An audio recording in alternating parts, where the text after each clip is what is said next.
Hello दोस्तों, एक बार फिर से स्वागत है हमारे यूट्यूब चैनल पर। हम पिछले लेक्चर में धार्मिक साहित्य के बारे में बातचीत कर लिए थे। आज हम मुख्य रूप से देखेंगे धर्मेतर साहित्य यानी लौकिक साहित्य को देखेंगे। तो लौकिक साहित्य, धार्मिक साहित्य की चर्चा तो हम कर लिए थे, किस प्रकार धार्मिक साहित्य के द्वारा इतिहास का लेखन किया जाता है। लेकिन धार्मिक साहित्य के बाद जो भी गैर धार्मिक साहित्य बचा हुआ है उसके बारे में आज हम बातचीत करेंगे।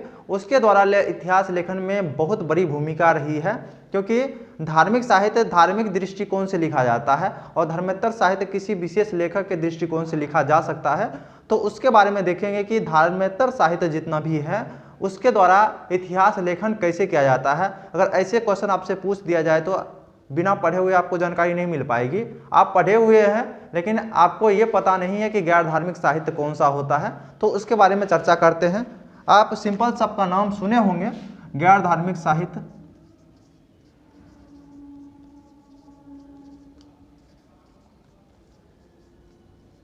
गैर धार्मिक साहित्य जो है, जिसको लौकिक साहित्य भी कहा जाता है या इसको धर्मेतर साहित्य भी कहा जाता है, यानी धर्म से इतर जो साहित्य है उसके बारे में चर्चा करेंगे। तो ये साहित्य जो है, ये एक पहले साहित्य लिख सकते हैं कि अष्टाध्यायी। अष्टाध्यायी के लेखक जो है वो है पाणिनि, और पाणिनि के द्वारा जो अष्टाध्यायी लिखा गया था इसके द्वारा पूर्व मौर्य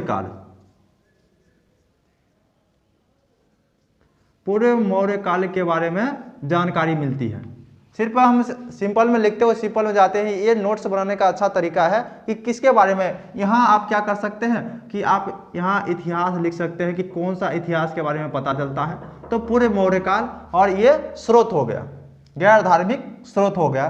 तो अष्टाध्यायी से पूर्व मौर्य काल के इतिहास के बारे में यानी सामाजिक और राजनीतिक जीवन के बारे में पता चल पाता है।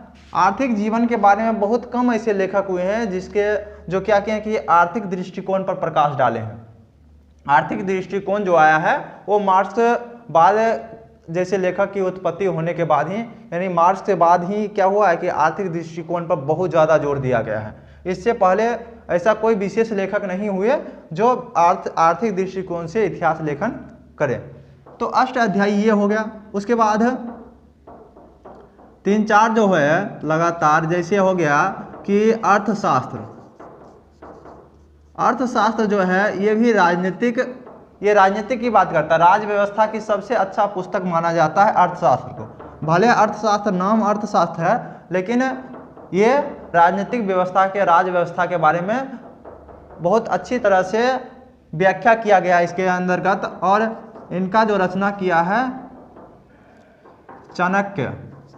चाणक्य, इसको और भी नाम है कौटिल्य भी इनको कहा जाता है। तो चाणक्य के द्वारा क्या किया गया था, अर्थशास्त्र की रचना की गई थी। और ये इनकी जो जानकारी का स्रोत है वो है मौर्य काल।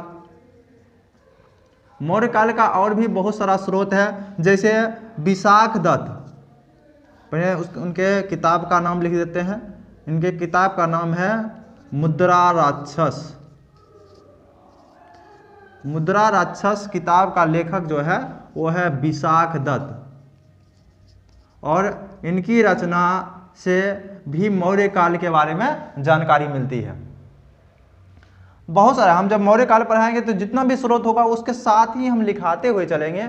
हम इतना कोशिश जो जरूर करेंगे कि जितना भी स्रोत है और उस जो भी चैप्टर हम पढ़ाएंगे उस चैप्टर का जो स्रोत है, जानकारी का जो स्रोत है, वो पुरातात्विक साक्ष्य हो या साहित्यिक साक्ष्य हो, हम साथ में लिखाते हुए चलेंगे, ताकि आपको भी इतिहास लेखन कला में यानी इसको बढ़ाने में मदद मिलेगा। और आप नोट्स जो बनाइएगा, तो नोट्स बनाने का एक तरीका होता है कि आप इस तरफ वाला भाग भी छोड़ के लिखिए और इस तरफ वाला भी भाग छोड़ के लिखिए, यानी इतना छोड़ के लिखिए ताकि बाद में कुछ शामिल करना पड़े तो अच्छा रहेगा। क्योंकि एक ही बार में आप चाहेंगे कि पूरा का पूरा शामिल नहीं कर पाएंगे, और लगातार आप लिखते हुए चले जाएंगे और जगह नहीं खाली नहीं रहेगा, तो पुनः आप नोट्स बनाने के, क्योंकि ये बहुत लंबी प्रक्रिया चलती है तैयारी की, तो इसलिए ऐसा बनाइए ताकि दोबारा रीडिंग भी करें और उसमें अगर कुछ शामिल अधिक जानकारी हो तो उसमें शामिल भी करने में मदद मिले। तो थोड़ा इस तरफ से थोड़ा ऐसे चौथाई तो आप लोग छोड़ते होंगे, कोई चौथाई भी नहीं छोड़ता है, चौथाई छोड़ना ही है और इस तरफ भी थोड़ा छोड़ देना ताकि दोनों तरफ से लिखने में अच्छा हो। और जब हम अंत करें, पेज को अंत करें तो थोड़ा नीचे भी छोड़ देना जरूरी होता है ताकि कुछ शामिल करने में दिक्कत बाद में ना हो। क्योंकि आप शुरू से ही फेयर बनाते हुए चलिए लगातार, ताकि आपको एग्जाम के समय ये बहुत ज़्यादा मदद करेगा। क्योंकि खुद के द्वारा जो नोट्स बनाया जाता है वही सर्वाधिक उपयुक्त होता है। आप दूसरे का नोट्स पढ़ लेंगे लेकिन उतना फ़ायदा करने वाला नहीं है, इसलिए खुद से नोट्स बनाएं और हम जो बता रहे हैं उसका नोट्स बनाते हुए चलें। उसके बाद अगर आप किताब अध्ययन करते हैं तो उसमें जो नया लगता है आपको इसके बाद, तो वो क्या कीजिएगा कि उसमें शामिल करते हुए चलिएगा। ऐसे हम कोशिश करेंगे कि आपका कोई भी चीज़ छूटे नहीं, हम शामिल करते हुए चलेंगे। तब पर भी व्यक्ति कितना भी कोशिश करता है कुछ ना कुछ छूट जाता है, लेकिन उतना भी नहीं जानना है कि आपको प्रोफेसर नहीं बनना है। आपको इतिहास ऑप्शनल की तैयारी करना है, इतना तैयारी करना है ताकि अच्छा अंक आ सके। क्योंकि परीक्षा में वैसे व्यक्ति को अच्छा अंक नहीं आता है जो एकेडमिक स्तर पर अच्छा रहता है। एकेडमिक स्तर की बात यहाँ नहीं हो रही है। ऐसे रहता तो प्रोफेसर के बहुत सारा प्रोफेसर उसमें पास कर जाता है PhD किए हुए, लेकिन वो उतना अंक ला नहीं पाता है जितना अंक एक साधारण लड़का ला लेता है। तो इसलिए हम ये कोशिश करें कि इतिहास लेखन की प्रक्रिया के बारे में जानेंगे, सिर्फ रटना नहीं है, समझना जरूरी है। तो अर्थशास्त्र हो गया, जैसे राजतरंगिणी का नाम आप सुने होंगे। राजतरंगिणी, राजतरंगिणी एक कलहन का है, एक कलहन के द्वारा लिखा गया है। और कलहन के द्वारा जो लिखा गया था ये कश्मीर का इतिहास बताता है।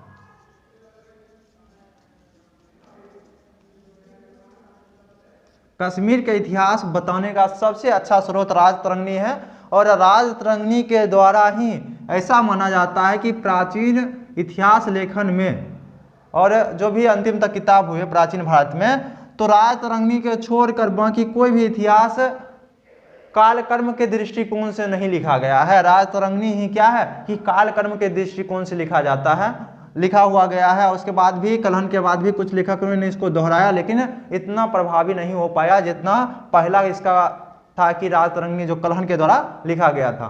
कलहन छोड़ यानी राजतरंगिणी को छोड़कर कोई भी पुराना जमाना में कोई भी ऐसा साहित्य नहीं है जो कालकर्म के अनुसार लिखा जाता था।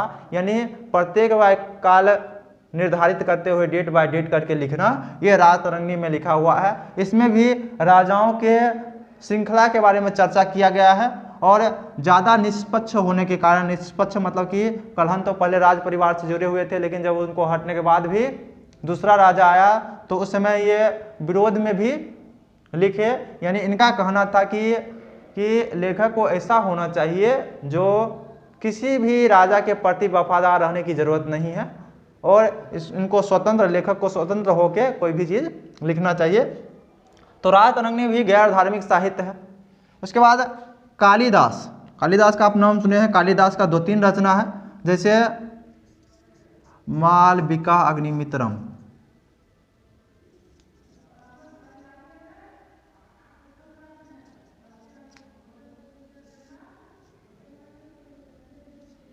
मालविका अग्निमित्रम, इससे जो है ये बताता है मालविका अग्निमित्रम, इसमें मालविका और अग्निमित्र के प्रेम कहानी के बारे में बताया गया है। और इसमें यह भी बताया गया है कि अग्निमित्र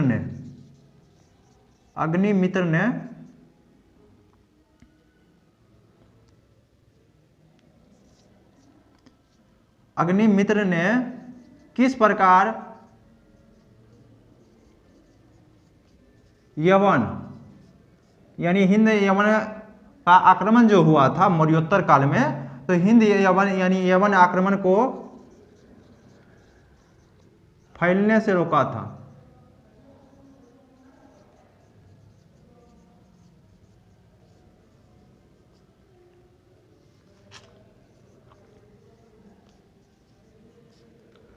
तो अग्निमित्र के द्वारा ये लिखा गया था, अग्निमित्र के द्वारा ये कोशिश किया गया था, जो कालिदास की रचना है। मालविका अग्निमित्रम हो गया, मेघदूतम हो गया, उसके बाद ऋतुसंहारम, कुमार संभवम, इसके द्वारा भी उस समय के इतिहास यानी कालिदास तो गुप्त काल के कवि हुए हैं और उनके समय के जो भी इतिहास है उसके बारे में, और ये तो मौर्योत्तर काल के समय का लिखा हुआ है जो भी कहानी उस समय चलती होगी उसके आधार पर उनका लेखन किया गया है और उससे मौर्योत्तर काल के बारे में जानकारी का अच्छा स्रोत माना जाता है मालविका अग्निमित्रम को। जैसे हम अर्थशास्त्र की बात किए हैं, अर्थशास्त्र जो है इसको अशोक के जितना भी शिलालेख मिला है, अभिलेख मिला है, इसके जो शब्द हैं और अशोक के शिलालेख का जो शब्द हैं, दोनों को मिलाकर पढ़ने के बाद ऐसा प्रतीत होता है कि दोनों का समय लगभग एक ही रहा होगा और इसी के आधार पर माना जाता है कि अर्थशास्त्र मौर्य काल की रचना है, क्योंकि पुरातात्विक साहित्यिक साक्ष्य को पुरातात्विक साक्ष्य से मिलाना जरूरी होता है। ऐसा कहा जाता है कि चाणक्य के द्वारा ये लिखा गया था, लेकिन इसका जो दूसरा और तीसरा अध्याय वो पुराना है और बाकी बात जो उसमें अध्याय है वो लगता है नवीन उसमें जोड़ा गया है। यानी क्योंकि ये सब उस समय ऐसा नहीं था कि मुद्रण कला का विकास था कि किताब लिख कर आ गया था, ये सिर्फ श्रुति के अनुसार ही चलता था या कुछ काष्ठ फलक पर लिखा हुआ रहता था, ऐसा ही लिखा हुआ रहता। पूर्ण रूपेण से कोई भी किताब लिखा हुआ नहीं था। राजतरंगी में कुछ ज़्यादा, क्योंकि उस समय तक लेखन कला में कुछ हद तक ठीक था, लेकिन इससे पहले ये सब जितना भी लेखन कला हुआ है इस समय उतना लेखन कला का विकास नहीं हो पाया था। ताम्रपत्र हो गया, इस सब पर लिखने जब हम पुरातत्व पढ़ेंगे तो उसमें देखेंगे कि कौन कौन से काष्ठ फलक हो गया, ताम्रपत्र हो गया, इस सब यानी पत्थर पर लिखना, प्रस्तर पत्र हो गया, उसके ऊपर लिखना जारी रखता था। तो 11 ये हो गया। इसके साथ ही अन्य बहुत सारी किताब हैं जिसके बारे में आप लोग पढ़े होंगे, जैसे गार्गी संहिता हो गया, तो इस प्रकार की किताब है। अब हम संगम साहित्य की बात कर लेते हैं। संगम साहित्य में जैसे मणि मेखलम हो गया ना, जीवक चिंतामणि हो गया, इस सब किताब के माध्यम से दक्षिण भारत का इतिहास पता चलता है। और दक्षिण भारत में मूल रूप से आप लोग पढ़े होंगे कि चोर चेल पांड्याय जो राजा थे उनके बारे में चर्चा जो है वो संगम साहित्य से मिलता है। जब हम दक्षिण भारत का इतिहास पढ़ेंगे तो संगम साहित्य कितना है उसके बारे में पहले संगम साहित्य के बारे में पढ़ लेंगे, उसके बाद में संगम साहित्य के द्वारा कहाँ कहाँ क्या मिल रहा है जिसके आधार पर इसका इतिहास लेखन हुआ है। क्योंकि दक्षिण भारत का इतिहास जो है वो शुरू से ही अपेक्षा का शिकार होते हुए रहा है कि यानी बहुत सारे लेखकों के द्वारा उस पर ध्यान नहीं दिया गया है। तो दक्षिण भारत का इतिहास ये हो गया। इसके साथ ही बहुत सारा विदेशी, अब इसको अगर हटा दें हम यहाँ से साफ करने के बाद हम अगर देखेंगे संगम साहित्य तो हो ही गया। इसके साथ ही बहुत सारा ऐसा किताब जो है जो क्या करता है कि गैर धार्मिक साहित्य, उसमें यानी धर्म के साहित्य वो नहीं है।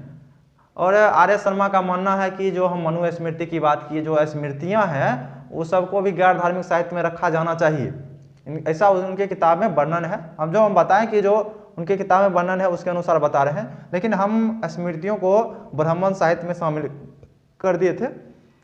तो आपको अगर ऐसा लगे कि गैर धार्मिक साहित्य, अगर उस प्रकार का क्वेश्चन आ सकता है कि आर्य शर्मा के द्वारा ये बोला गया था और इसके आधार पर वर्णन करें, तो आप उसके आधार पर इस भाग में भी रख सकते हैं, क्योंकि विधि ग्रंथ है, एक प्रकार का विधि ग्रंथ माना जाता है। स्मृतियाँ जितना भी है वो सभी विधि ग्रंथ हैं और अर्थशास्त्र भी विधि ग्रंथ है कि आदमी को क्या करना चाहिए क्या नहीं करना चाहिए। तो उनका मानना है कि विधि ग्रंथ जो है वो गैर धार्मिक साहित्य में रखना जरूरी है। आप रख भी सकते हैं उसको, इसमें कोई चिंता नहीं, लेकिन इसके अपेक्ष में आपको लिखना पड़ेगा कि ये विधि ग्रंथ है और ये सभी लोगों के लिए एक समान मत रखता है, इसलिए इसको गैर धार्मिक साहित्य में रखना जरूरी है, क्योंकि ये किसी भी प्रकार का धार्मिक भेदभाव नहीं करता है। लेकिन हमने उसको ब्राह्मण साहित्य में इसलिए रखा क्योंकि हिंदू धर्म जो ब्राह्मण धर्म है उसी से हिंदू धर्म का विकास हुआ है, और हिंदू धर्म में जो न्याय किया जाता था वो स्मृतियों से किया जाता था, इसलिए हम उनको ब्राह्मण साहित्य में रखना उचित समझे। और आपके कोर्ट में है कि आप क्या कीजिएगा, उसको लौकिक साहित्य में रखिएगा या उसको धार्मिक साहित्य में रखिएगा। तो हम क्या करेंगे, इसको साफ करने के बाद हम कुछ देखते हैं विदेशी यात्री जो भारत आए उसके बारे में वो क्या क्या हमारे बारे में लिख कर गए, इसके बारे में जानते हैं कि ये संगम साहित्य है। कुछ जीवनी भी है साथ में, जीवनी आप लिख सकते हैं। जीवनी में जैसे है कि जीवनी में जैसे हो गया कि हर्ष चरित्र हो गया जो बाणभट्टर जी की रचना है, हर्ष चरित्र, रामचरित्र मानस नहीं, रामचरित्र, इनकी रामचरित्र की रचना जो है वो संध्याकर नंदी के द्वारा किया गया है और हर्ष चरित्र जो है वो बाणभट्टर के द्वारा किया गया है। तो कुछ जीवनी भी ये है, लेकिन ये क्या करता है कि ये किसी विशेष, जैसे हर्षचरित्र हर्षवर्धन काल का है ना, तो वो राजाओं के बारे में अच्छा गुणगान करते हैं ना। ये रामचरित्र भी पाल वंश का राजा रामपाल के बारे में लिखा गया है, और रामपाल की चर्चा तो वह अच्छा ही करेगा। तो इसमें कुछ व्यक्तिगत क्या होता है कि एक ओर झुकाव रहता है जीवनी में, क्योंकि वो किसी विशेष व्यक्ति के द्वारा लिखा गया है और उसके संदर्भ में लिखा जाता है, तो उसके सामने वाला व्यक्ति जब भी होता है तो उसको गलत ही माना जाता है, सही माना ही नहीं जाता है। जीवनी लिखने का एक ही बात ही होता है कि हम जिसके बारे में लिख रहे हैं उसके बारे में सबसे अच्छा ही लिखे, बुराई बहुत कम लिखें। जैसे आपको प्रश्न भी रह सकता है महात्मा गांधी के बारे में लिखिए, पंडित जवाहरलाल नेहरू के बारे में लिखिए, तो उसके बारे में सबसे पहले जितना भी विशेषता है उसके बारे में लिख दीजिए। उसके बाद थोड़ा सा बुराई करना भी है तो थोड़ा सा करना, क्योंकि वो जो पूछा गया व्यक्तिगत जीवन के बारे में पूछा गया है, जब तक उसका नहीं कहा जाएगा कि दोनों पक्ष को देखते हुए लिखें, तब तक दोनों पक्ष में आप नहीं मत पढ़िए, एक ही पक्ष को लिखते हुए चलिए। और अंतिम में जरूर आपको जो लगे कि ऐसा होना चाहिए था, ये यहाँ गलती कर दी, तो अंतिम में छोटा सा ही लिखना है, बड़ा सा नहीं लिखना है। उसी प्रकार इन लेखक का भी वही अप्रोच रहा है कि जो जैसा किए हैं, मतलब कि उसको बढ़ा चढ़ा कर लिखना, तो बढ़ा चढ़ा कर लिखा गया है। तो जीवनी भी क्या करता है कि वर्तमान जैसे हर्षचरित्र है तो हर्षवर्धन काल के सामाजिक राजनीतिक जीवन पर अच्छा प्रकाश डालता है। सामाजिक राजनीतिक जीवन को तो प्रकाश भले बढ़ा चढ़ाकर बोला जाए, लेकिन सामाजिक जीवन है उसी के बारे में लेखक प्रायः लिखते हैं, क्योंकि आगे की सोच बहुत कम रखता है, पीछे की सोच बहुत ज़्यादा रख सकता है कि पीछे क्या होगा, लेकिन आगे के बारे में लिखना बहुत सारे लेखकों का जमता नहीं है। इसलिए पीछे के बारे में कहानी लिख सकते हैं, वर्तमान समय की कहानी लिख सकते हैं, लेकिन आगे के बारे में आगे क्या होगा इसके बारे में बहुत कम लेखक लिख पाते हैं। तो इसलिए आप लोग भी पीछे के लेखक बनिए और पीछे को लिखिए। तो ये हो गया जीवनी। अब हम देखते हैं कि भारत आए लेखक ये किस प्रकार उपयोगी है। जब हम इतिहास लेखन पढ़ेंगे तो उसमें भी बताएंगे इतिहास लेखना हमें लिखना कैसे है, तो उसके बारे में बताएंगे। तब तक देख लेते हैं इसको साफ करने के बाद विदेशी यात्री। चलिए अब हम देखते हैं कि विदेशी यात्री का विवरण।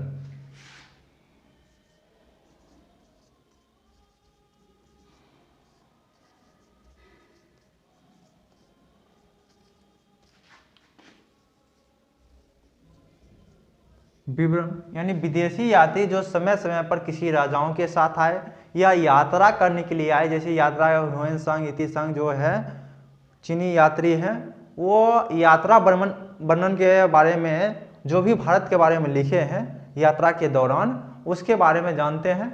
और उसके बारे में पूछा जाए कि विदेशी साहित्य भारतीय इतिहास लेखन में कहाँ तक उपयोगी होगा, ये क्वेश्चन इसके साथ बन सकता है और उस क्वेश्चन का जवाब हम ढूंढते हैं। तो देखिए कि विदेशी यात्री जो आए विभिन्न समय में आए, तो सबसे पहले देखते हैं कि मौर्य काल में मेगास्थनीज का नाम आप सुने होंगे। मेगास्थनीज का जो पुस्तक है जिसको इंडिका कहा जाता है, इंडिका के से मौर्य काल के बारे में चर्चा मिलता है। और आपको ये पता होगा कि जो चंद्रगुप्त मौर्य हैं, चंद्रगुप्त मौर्य का इतिहास सही से पता नहीं चलता है। इसके लिए और ख़ास करके सिकंदर का जो आक्रमण भारत पे हुआ था वो भारतीय किसी भी साहित्य में नहीं लिखा हुआ है। अभी तक जो जितना भी साहित्य मिला है उसमें तो लिखा हुआ नहीं है, आगे की बात हम नहीं कर सकते हैं। तो अभी तक जो साहित्य मिला है उसमें सिकंदर का आक्रमण का जिक्र भारत पे नहीं किया गया, जो भारतीय साहित्य है। लेकिन सिकंदर के आक्रमण का जो साहित्य है वो यूनानी साहित्य में लिखा हुआ था कि सिकंदर के द्वारा भारत पर आक्रमण किया गया था। और यूनानी लेखक के द्वारा जो लिखा गया था उसमें ऐसा बताया गया था कि सिकंदर का आक्रमण 326 ईस्वी पूर्व हुआ था। और 326 ईस्वी पूर्व में उस समय भारत के तरफ एक शासक था जिसको चंद्रकोटस कहा जाता था, और जिसकी पहचान भारतीय साहित्य के अनुसार कहा जाता है कि वो चंद्रगुप्त मौर्य ही रहा होगा। और जिसके चलते बताया जाता है कि चंद्रगुप्त मौर्य का मगध साम्राज्य में राजरोहण जो है वो 322 ईस्वी पूर्व किया गया था। तो ये जो प्रक्रिया आप देख रहे हैं कि विदेशी साहित्य से मिलाने के बाद भारतीय साहित्य का तिथि क्रम पता चलता है, क्योंकि भारतीय साहित्य का कोई भी राजतरंगिणी को छोड़कर बाकी कोई भी साहित्य ऐसा नहीं है जो क्या करे कि तिथि क्रम को दर्शाते हुए लिखे। कुछ तिथि कर्म का विकास हुआ था, लेकिन जैसे जैसे राजा बढ़ते गए वैसे वैसे तिथि कर्म में भी बदलाव होते गया। जैसे विक्रम संवत की शुरुआत, गुप्त संवत की शुरुआत, जो हम लगातार पढ़ते हो जाएंगे, जिस काल में जिसका संवत की शुरुआत हुई है उसके बारे में हम बातचीत करते चलेंगे। लेकिन अभी भी विक्रम संवत चल रहा है, लेकिन उस समय जितना भी चलता था वो समय चक्रीय के अनुसार चलता था, यानी चक्रीय समय रेखा के लेकर चलता था। जैसे हो गया कि उन लोगों का मानना था कि 4 युग हैं, कृत, त्रेता, द्वापर और कली, जो अभी वर्तमान में चल रहा है उसको कली युग कहा जाता है। तो अभी भी अब आसपास के पड़ोस से भी सुनते होंगे कि इस प्रकार के युग के बारे में, तो उस प्रकार के चक्रीय युग के बारे में वो बात करते थे। लेकिन जो विदेशी साहित्य हैं वो उनका क्या करना था कि वो काल कर्म के अनुसार लिखा जाता था। और आप जानते हैं कि मेगास्थनीज और एक और लेखक से आप परिचित होंगे जिसको कहा जाता है हेरोडोटस। हेरोडोटस ने हिस्टोरिका की रचना की थी और हिस्टोरिका में भी भारत का उल्लेख उन्होंने किया है। तो हिस्टोरिका क्या करता है कि हिस्टोरिका भी भारतीय इतिहास के कुछ संदर्भ को दर्शाने में मदद करता है। तो आप इसका भी उदाहरण ले सकते हैं कि हेरोडोटस का जो हिस्टोरिका है,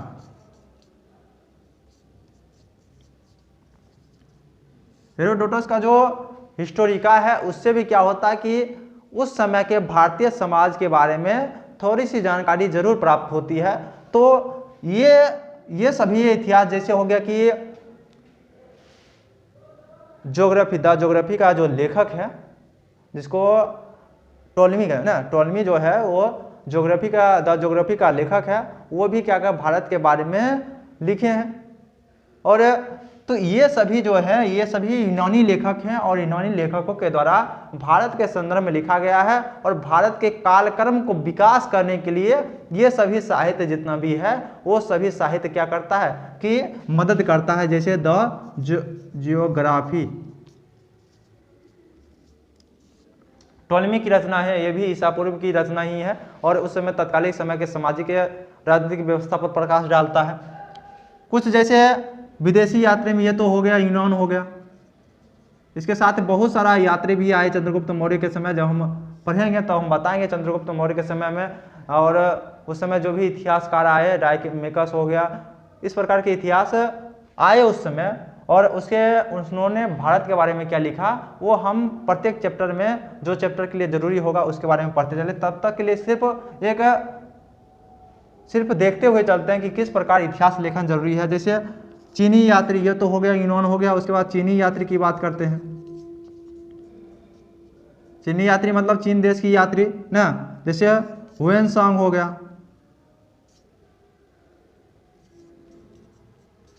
हुएनसांग हो गया, हुएनसांग ने भी यात्रा वर्णन के दौरान, ये 7वीं सदी में आया था, 7वीं शताब्दी में आया था।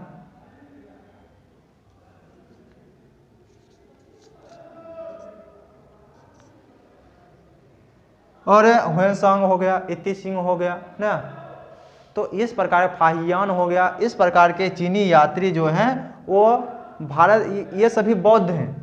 जो चीनी यात्री थे वो सभी बौद्ध थे। और बौद्ध धर्म के बारे में, क्योंकि आपको पता है बौद्ध धर्म की उत्पत्ति भी भारत में हुई है और वो है पूर्वी उत्तर प्रदेश और बिहार में ही सभी बौद्ध के विशेष उत्पत्ति का ही माना जाता है कि बिहार और पूर्वी उत्तर प्रदेश। तो इसलिए वो भारत भ्रमण करने के लिए आए हैं। नालंदा विश्वविद्यालय में इन्होंने रह के पढ़ाई भी किया था, इसके बारे में भी इन्होंने वर्णन किया है। तो इन्हीं के द्वारा कालक्रम के अनुसार और उस समय के समाज के बारे में भी जानकारी मिल पाती है। तो चीनी यात्री भी क्या कर रहा है कि इतिहास लेखन करने में हमें बहुत ज़्यादा मदद कर रहा है। उसके बाद आता है अरब यात्री। अरब यात्री में जैसे सबसे प्रमुख नाम है अल बेरूनी, अल सुलेमान हो गया।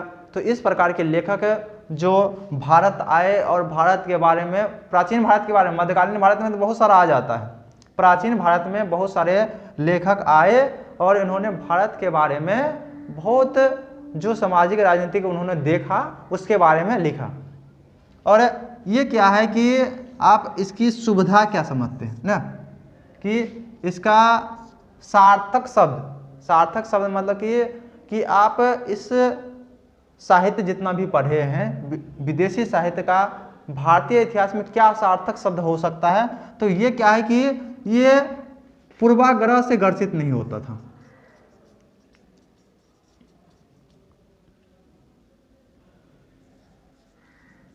ये पूर्वाग्रह से ग्रसित नहीं होता था और भारतीय समाज में जितना भी रही, इनको किसी भी राजा से मतलब नहीं रहता। जिस राजा के पास गए उसका थोड़ा बड़ाई कर लिए, तो ये यहाँ के धार्मिक पूर्वाग्रह हो गया या किसी भी पूर्वाग्रह से यह ग्रसित नहीं होता था। तो ये यहाँ इसके आधार पर इसकी इतिहास की प्रामाणिकता जो है वो बढ़ जाती है। लेकिन साथ साथ में इसका जो निर्बल पक्ष भी है, ये तो सबल पक्ष हो गया।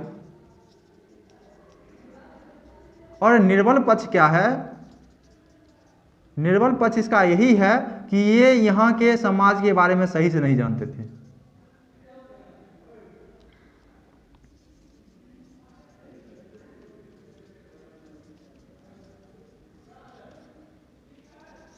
अधूरी जानकारी, यहाँ के समाज के बारे में जानते नहीं थे, लेकिन इनके बारे में लिख रहे हैं। जिसके बारे में हम जान नहीं रहे उसके बारे में लिखना भी एक प्रकार की चुनौती होती है। तो ये समाज के बारे में नहीं जानते हुए भी लिखे हैं, तो इसलिए इसमें भी प्रामाणिकता की कमी आ जाती है और ये इनका निर्बल पक्ष हो गया। ये तो सबल पक्ष हुआ कि पूर्वाग्रह से ग्रसित नहीं होंगे, लेकिन निर्बल पक्ष भी उनके साथ में है कि ये समाज के बारे में सही तरीके से नहीं जानते थे, तब पर भी भारतीय इतिहास का लेखन किया है। तो इसलिए इनके लेखन में भी वास्तविकता का थोड़ा कमी हो सकती है और पाया जाता है कि उसमें वास्तविकता की कमी है, क्योंकि यहाँ के समाज के बारे में सही से वर्णन ये नहीं कर पाते हैं।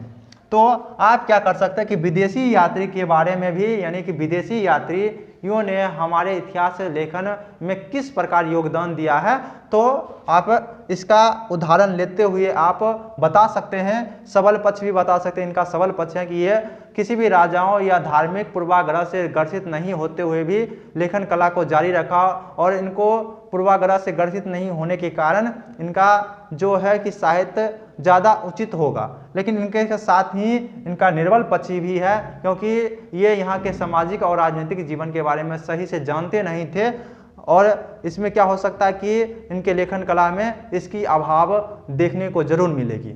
तो इसके बारे में आप लिखते हुए इस क्वेश्चन का जवाब दे सकते हैं। तो आज आपके क्वेश्चन कौन कौन सा हल हो गया कि बताइए कि गैर धार्मिक साहित्य इतिहास लेखन में कितना योगदान दे रहा है, या कोई भी अब आएगा कि साहित्य के आधार पर हम ऐसा आशा है कि साहित्य के आधार पर अगर आपको कोई भी क्वेश्चन पूछा जाएगा कि बताइए ये साहित्य पर्सनली किसके बारे में पूछ दिया जाएगा, तो भी आप क्या कीजिएगा, लिख पाइएगा और अन्य के साथ उदाहरण लेते हुए उसके बारे में उदाहरण उसका थोड़ा सा ज़्यादा वर्णन करते हुए आप लिख सकते हैं, ऐसा हमारा मानना है। तो आशा है कि आप गैर धार्मिक साहित्य और विदेशी यात्री के बारे में समझ गए होंगे और हम नेक्स्ट चैप्टर जो लेकर आएंगे, यानी नेक्स्ट लेक्चर जो होगा हमारा, वो पुरातात्विक साक्ष्य के ऊपर होगा। हम धीरे धीरे क्रमिक रूप से आगे की ओर बढ़ते हुए चलेंगे। तब तक के लिए धन्यवाद।